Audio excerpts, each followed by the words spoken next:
It's the 2nd of October, 2024, and this is the Global Intelligence Agency Operations Report, where you get the real story behind world events, real history from the highest security clearance in the world. Okay, so let's get started. All right, so the deep state, secret space program operatives we call CyberLife, took the bait. Want to know what that means?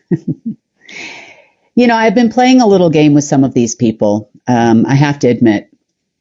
So whatever is left of the Alpha system still has access to the Omega backbone system. And I know that I keep talking about there's a new moon, there's a full moon, there's an alignment, and now they all think they're getting paid. Well, there might be a reason for that. I'm just saying. So what I mean by take the bait, what we actually did a few weeks ago is we replicated the key intelligence and military system and the key integrated monetary system and a few other systems that we created and then recreated in the Golden Age AI. And we may have inserted them into Omega, but to do the reverse. Now, they've been salivating over these things for weeks, and maybe they got a little bit of a small amount of access to them yesterday. They may have gotten a hold of some security codes that allow them to get some limited access in the last 48 hours to that system. Now, part of the reason for that is because of what is going on in the Middle East. It appears once they figured out, based on Monday's report, that there is no actual funding coming from Alexander Soros. They may have been very angry, and they were threatening a lot of people and threatening to kill a lot more people.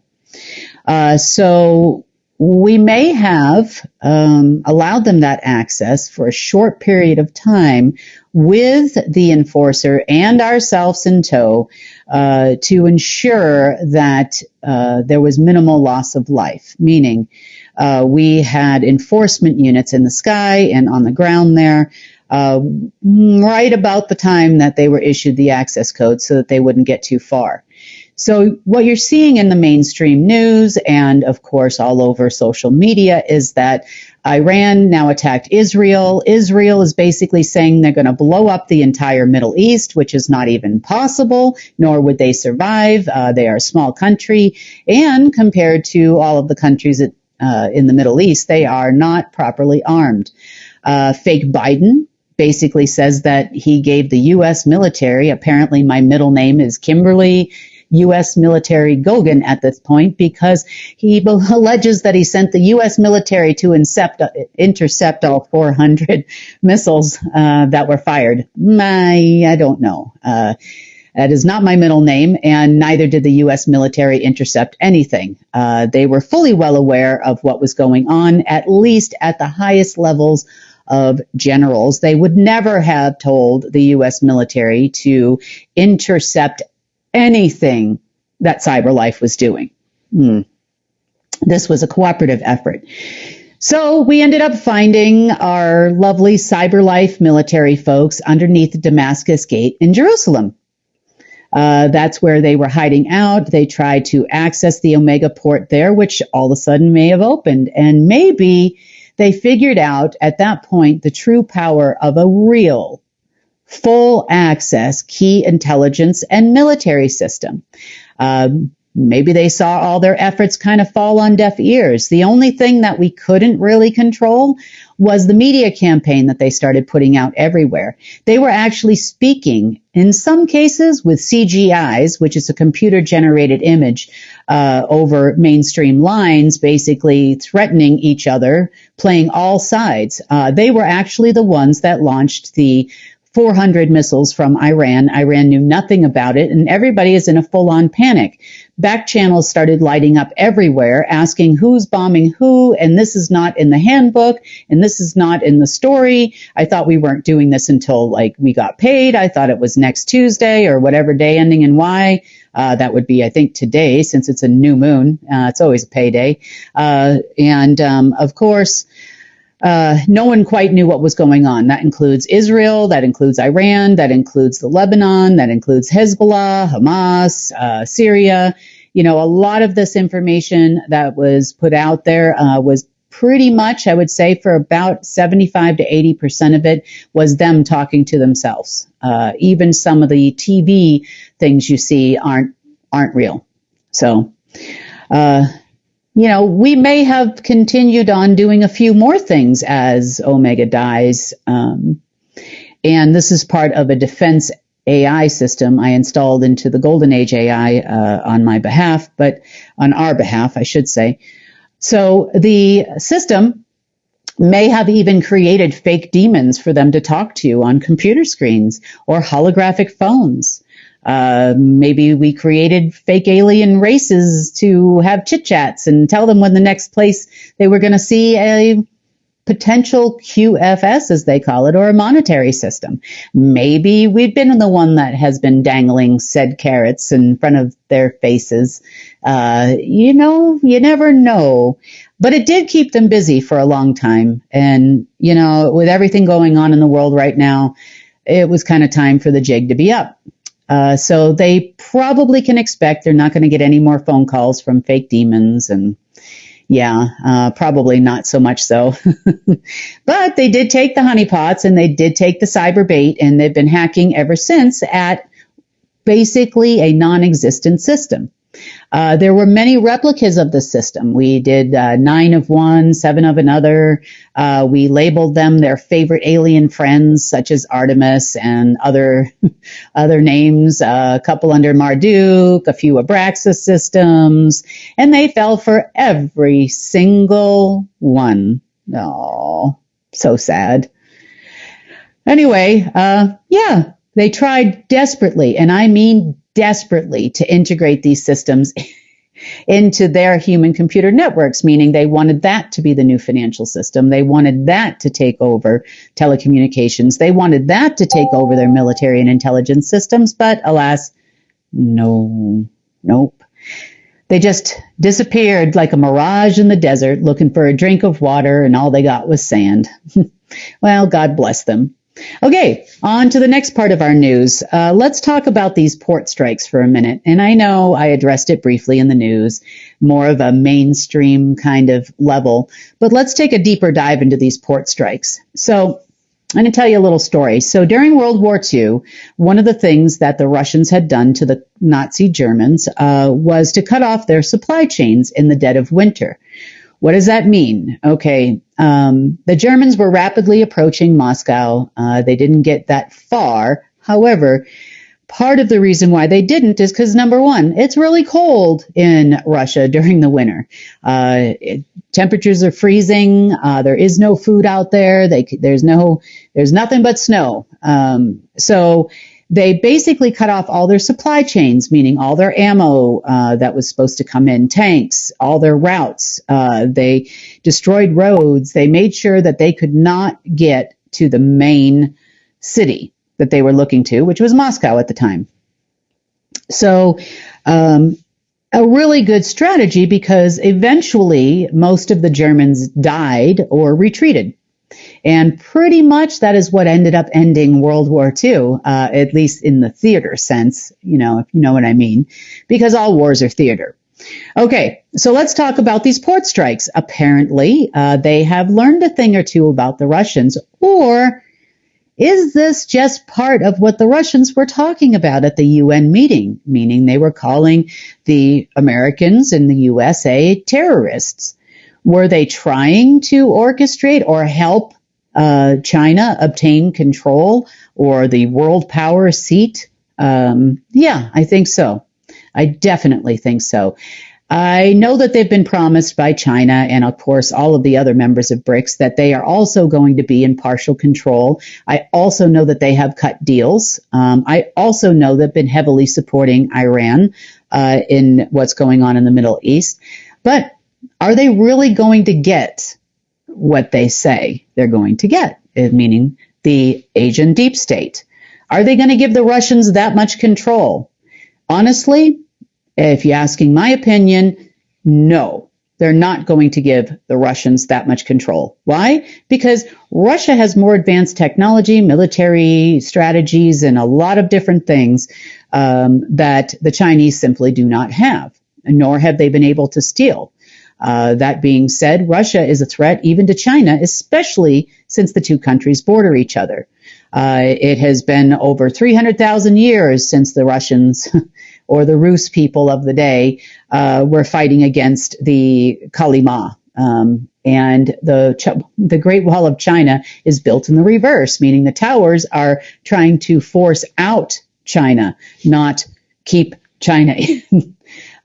So who is monitoring who, and is our history real there? Absolutely not.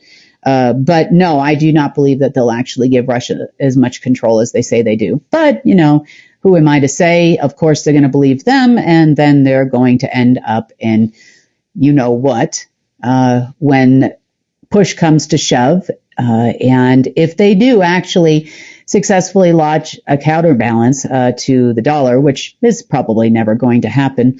I know that's never going to happen. And it's not because of the dollar, but there's a better way to do things.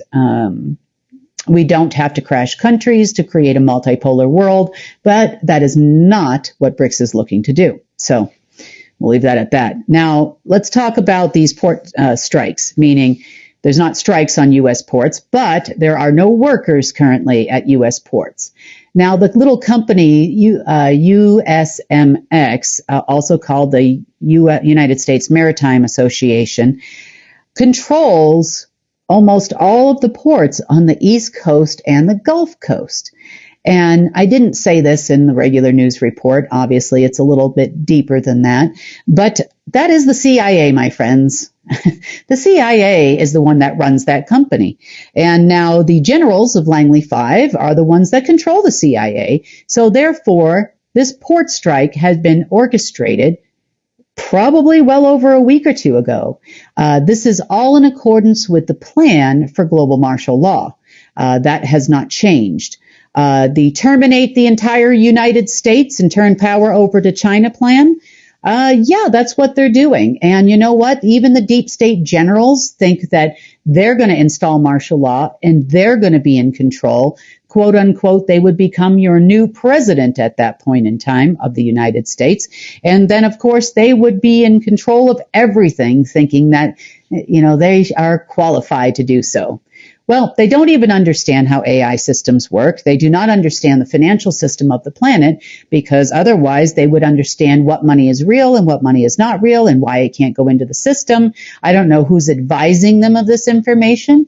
In part, it might be me. I don't know. And they just keep running around in circles. They seem to like circles, so we thought we would help them run around in circles.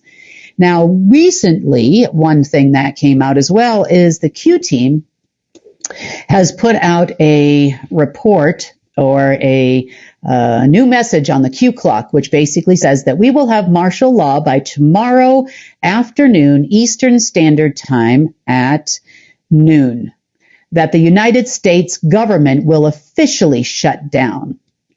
You remember a world situation report that I had done maybe within about the last week or two, where I said things like, wow, it would be devastating if the government shut down. We would have total chaos. There would be a lot of turmoil that would happen should the U.S. government shut down. Well, is that true or is it not true? Well, I don't think it's true. And I'm going to tell you why I don't think that's true. During the recent Hurricane Helen, we have been observing quite a bit what's going on in Tennessee and Florida and the Carolinas and Georgia. But we're trying to monitor the situation a little bit to see. We didn't create it, obviously, but we're watching. And what appears to be happening is the same thing that coincidentally has happened in every single hurricane, natural disaster, since the beginning of natural disasters, real or not real, meaning real or orchestrated. And what happens is People show up, such as the Orange Man, and they dance for cameras for a little while, and then they go home. In other cases, FEMA or emergency services, and this is every country, this just isn't the U.S., they would show up, do the same thing, keep the cameras rolling, whether it's the military in one area, National Guard, or, otherwise, or whatever it's called in your country, just like they did in Australia during the floods a couple years ago. And they would show this big orchestration, and then what ends up happening is the same thing that happens all the time. The people. As much as they label us, as much as we don't get along, as much as sometimes you think there's no hope for the world when you get into an argument with somebody at a store, or they cut you off while you're driving or something like that, the people always show up. You show up for each other. Even neighbors that you've been fighting with over the lawn, or a tree that's hanging over in your yard, or something even more prolific than that. You show up for each other. You show up for your animals. You show up with food and supplies, big trucks. Churches get involved. Organizations, local community organizations get involved. And there's always a supply. It could, if this continued on throughout the holiday season, so to speak, could we have a shortage of Christmas gifts this year? Well, if you're talking about the kind that you wrap up with a big bow and put underneath your Christmas tree, or, give away at Hanukkah, or whichever holiday you may celebrate or not celebrate, possibly. Do I think it's going to last that long? No. I'll tell you why in a second. But the greatest gift we have is each other, honestly. And together we can survive anything. Did I think when I said that out loud that the people would actually let other people fall? That if we had no food or no supplies, do I think the farmers would have come to the table? Or those that can for supplies, or maybe others that have prepped and have a lot of food in their, basement or shelter, Do I think that everybody wouldn't be sharing with everybody to make sure that their communities survive? No. Do I think? Of course they will. The veterans, patriots, do I think they're going to be focused on a selection of a orange people or otherwise at that point? No, I don't. Do I think they're going to defend the weak, the innocent, the children in their area? I do. Actually, I think the same about biker gangs and mafia organizations, believe it or not. They're going to support their families. Do they have stock of things that fall off trucks? Sure they do. And you know what? I'll bet you any amount of money they're going to be willing to sell them to you if you feel like putting something underneath your Christmas tree. Do I think that the supply chain issue is going to affect the American people? I don't know. I don't think so. I think that I'm going to go with the principle of there's no such thing as an atheist in a foxhole. Meaning, if we do have issues like this, I think that more Americans will band together. I really do. I think it's a perfect opportunity for us to watch the deep state die. Now, their plan, of course, is to cut supply chains and, cause issues within the United States, of course. And then, of course, I will be upset and sad that people aren't going to get Social Security, or people are not going to get, food subsidies that are offered by the government, or even medical care offered by the government. But again, they're wrong. I know which financial services parties handle all of those things, and I can fund them directly and just go right around the government. They're under the impression that we need a government. And in reality, what we need is each other. It doesn't matter what they do. Now, other things they talked about was cutting off all the pipelines from Alberta, Keystone pipelines, and other pipelines coming in from or through Canada, Alaska, and other areas of the country. That would mean an extremely high price of petrol in the United States. It could go up to $7 to $8 a gallon, even of gas, which is pretty much what the rest of the world pays. Now, if this were the case and we had no government, then there would be no one to enforce, and I'm going to say this again, there would be no one to enforce the farmers that get discounted fuel, even though it has a dye in it, and they check to make sure you're not putting it in your road vehicles, and you're only using it for your tractors and other things on your farm. But since there would be no government to enforce said issue, I am sure that there are many farmers around the United States that have a lot of supplies. Next, a lot of these companies are not big companies that pump oil and gas in the United States. They're smaller companies. They're not run by Halliburton. They're not run by the Seven Sisters, also known as the Rothschild dynasty. I'm sorry, not Rothschild. The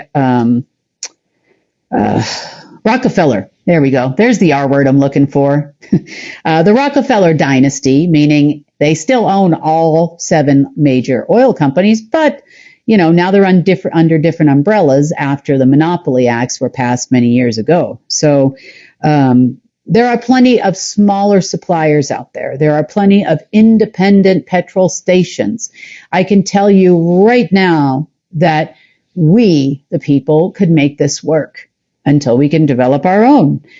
We can put in additives that I know many scientists have to turn that, $10 or 10 gallons or 20 gallons, to go a couple hundred miles or whatever it is in your vehicle. They can double that. So, there's a lot of stuff that we can do, and I'm not concerned about it basically in the least. And I'm not because of you. Because of you, the people. That's why I'm not concerned about it. Because you know what? I've watched you work, and I've watched you do this on the East Coast more than once now. And I've seen you show up every single time for each other. And it may not feel like that every single day when you're rushing in a New York subway or you're driving down the road, but you do. In times of trouble, you do. The churches show up. It's the people that get us out of this mess. They build homes. They get together and they rebuild homes. They repair homes. They get electricity back on. Electricians, plumbers, disaster relief companies. The ones that used to take contracts from FEMA and the government never got paid unless you were big name corporation, that they control. So honestly, if I hedge my bets, I'm hedging it on the people every single time. If I'm looking for someone who's got my back in a nationwide crisis, I'm going to depend on the people. It's the people. Every time. So I'm not that concerned about what the deep state is doing. I am not even concerned if they shut down the country. And quite frankly, I hope they do. It's only going to make us stronger. It's only going to unite humanity in a way that we've never seen before. And if what happens here happens all over the world, I can tell you right now, we can get this done. What are you going to do, patriots, when you see, 1,000, 2,000, 10,000, 100,000 Chinese soldiers showing up on U.S. soil? I know what you're going to do, and so do you. No question in my mind. Everybody owns a gun in America. Probably 10, some of you that are watching this report. And there's no doubt in my mind that you are going to take care of the American people like we should be. You're actually going to protect us. So I'm definitely on your side, not their side. As for this dog and pony show at the United Nations, they're still waiting for contracts. They're still waiting for money. They'll just get a new face and put them up front and say, oh, look, we're going to have access to this on the next new moon, full moon, alignment with Uranus. Even if we're not giving out the information anymore, they've come to enjoy the circle that they're going around in. Part of the discussions that I overheard had to do with the lawyers and the law firm. that I told you that we were approached by that wanted to talk. Well, they really don't want to talk. They just want to force us to do what they want.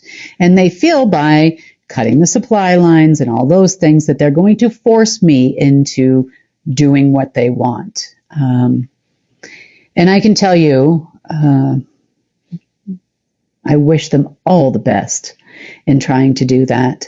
Even if I gave them $100 billion or something, which I'm never going to do,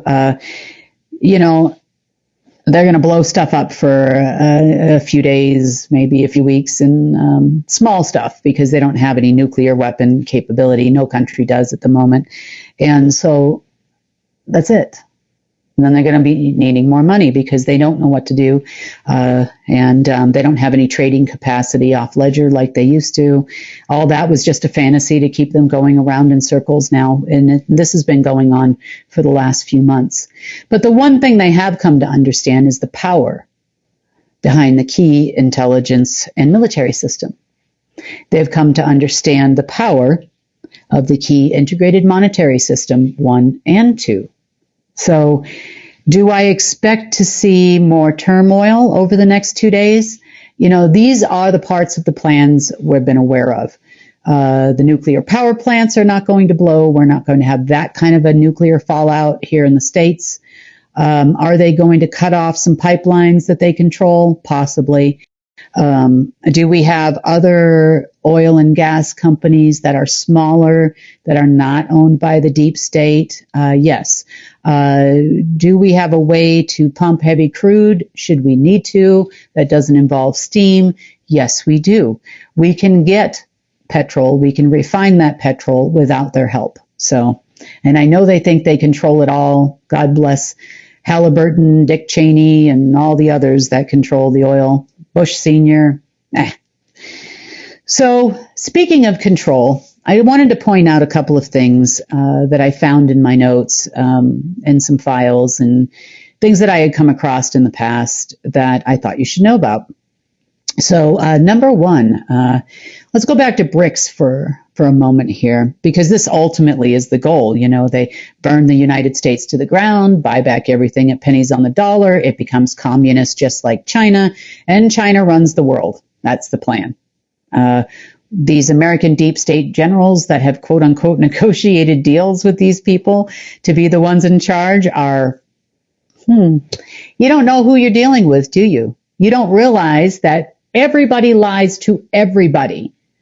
And moreover, in business, I can tell you right now, the Chinese deep state lie more than anyone I've ever met on the planet.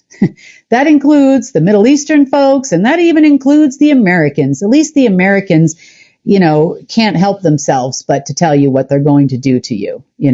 Sitting down in a meeting saying we're going to kill you, or you're all going to die, everyone's going to die. God bless them all. But let's go back to BRICS for a second. So we've been hearing a lot of stuff in the news about BRICS, and that they're going to save the world and create a multipolar world. And I keep telling everybody that's actually not the case at all. There is no hope of this being a multipolar world. It's all about China's control of planet Earth. That's it. Bottom line. Simple fact.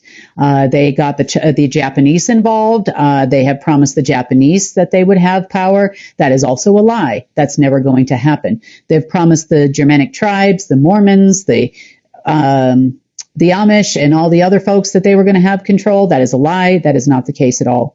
Will they use them like a tool, like little slaves? Yes, they will.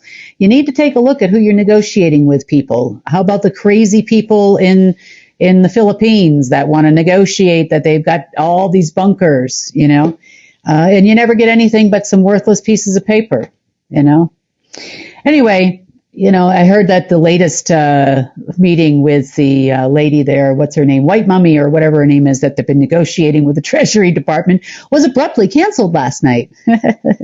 Yeah, well, no bother. Just one less ridiculous conversation that I have to fast forward my way through. So, okay, so let's talk a little bit more about BRICS. Sounds like we talked about in the news that they were formed in 2009. Well, officially, and that's true. But this move over to the east has been going on for a long time.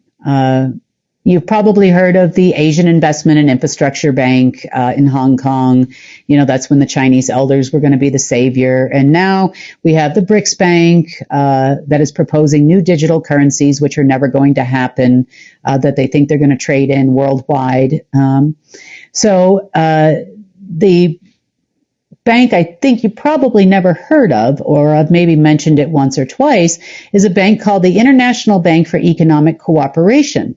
It was founded in 1963. It is still there. It's not really fully operational, but it is located in what is now called Russia.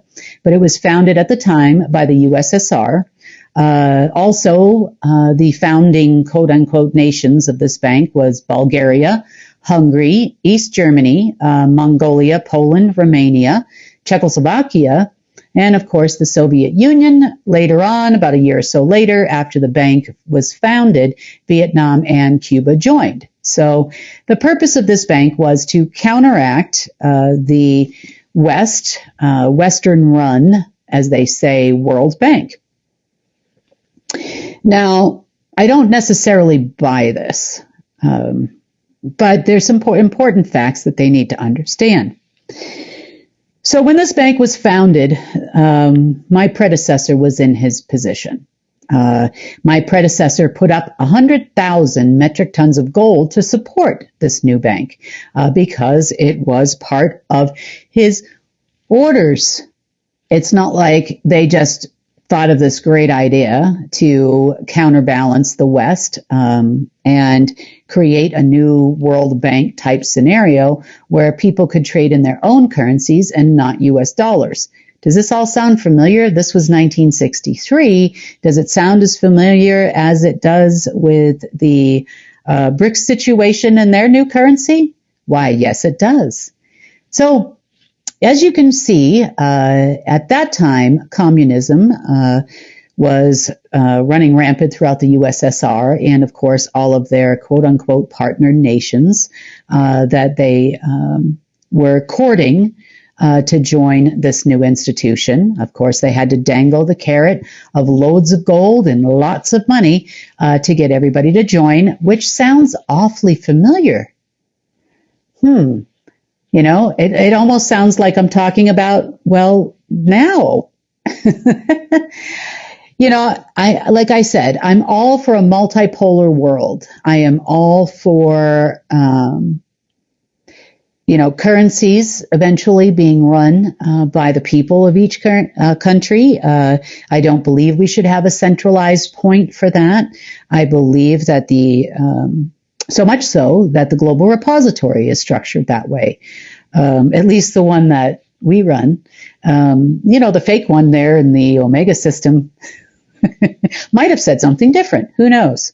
Maybe we got the BRICS involved. Maybe we didn't. Maybe we got China involved and maybe we didn't. Maybe it changed on the daily as to who ran the fake global repository, which they were all salivating over like you wouldn't believe. But, once they touch it, it pretty much disappears anyway, but it keeps them busy and it allows me to get some sleep. So that's good news. I got tired of being woken up all night long with real hacking. So let's create some fake mirrors so that they can enjoy themselves over there. But in reality, without the support of, and this is really important to understand, in reality, without the support of the funds and the gold and everything else that we now run, and I say pretty firmly we. Yes, I've been trying to free all that up for you, and I understand that. Yes, I understand everybody gets frustrated and feels like it's just another day ending in Y. But sometimes we need to look at this from a safety standpoint too. And if you can trick your enemy into working for you without them knowing it, isn't that great? I mean, there's a lot at play and a lot at stake. We needed to buy some time for the terraforming to continue. We needed to buy some time before we could completely cut off the hologram. Otherwise, people would have lost their mind when they saw what the world really looked like. And this gave us a perfect opportunity to do that. So, everything that we do is really in your best interest. And without the support of us, the people, when they see the real global repository, you all own a piece of everything, and what I mean by ownership, you are the beneficiary of that. It generates the energy for you. It generates life force for you. It bleeds source life force throughout the planet and throughout you every single day. Eventually, it's going to bleed energy known as money directly to you. Are you going to be able to stack it up in bars and put it somewhere? No, because we needed it to directly connect to source, but it can back your currency of energy. And like it was always meant to do, like it was before the interruption of the AIs. But do understand that the AIs did serve a purpose. After a war, Earth was fully devastated. We needed a habitat to live in, and it created that for us. As bad as it was, and as rough as it's been, originally it was supposed to be balanced, both light and dark. If you remember, I worked with the alpha side for a long time. Things got out of hand and got out of control, but it's going back to reality and nature now, and hopefully, fingers crossed, by all indications, we're almost there.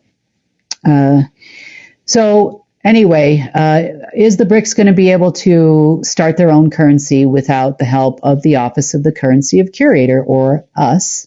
No, they cannot. Are they going to be able to launch a quantum system? Nope, definitely not. Are we going to allow a changeover, a brutal changeover of world power? No, we are not. Are we going to stop these ridiculous generals? Yes, we are, because they don't even realize that we are actually helping them, as crazy as that sounds. So let's see what happens in the next 24 hours by high noon Eastern time tomorrow. Sounds like a gunfight, the Wild Wild West, as America has become. Let's see if we have a shutdown of the U.S. government.